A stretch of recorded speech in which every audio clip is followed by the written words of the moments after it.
Je voudrais vous montrer une autre courbe. Elle montre le lien, la corrélation entre l'incidence, c'est-à-dire le nombre de cas, et les admissions en réanimation.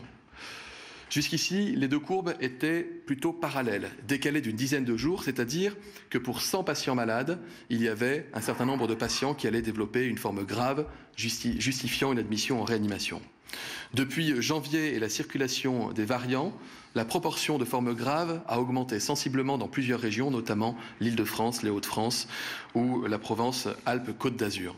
Nous n'avons pas d'explication arrêtée scientifique à cela, mais plusieurs études internationales confirment notre observation, à savoir que le variant serait responsable de davantage de formes graves que le Covid-19 classique. Ceci expliquerait pourquoi, à niveau d'épidémie stabilisée, les réanimations se remplissent si vite. Si l'âge moyen des patients en réanimation baisse un peu, de l'ordre de 2 à 3 ans, nous n'objectivons pas de surrisque chez les jeunes entre les différentes souches virales. À ce stade, on peut donc dire que les variants sont plus contagieux, mais aussi plus dangereux, et qu'ils représentent plus des 2/3 des contaminations en France.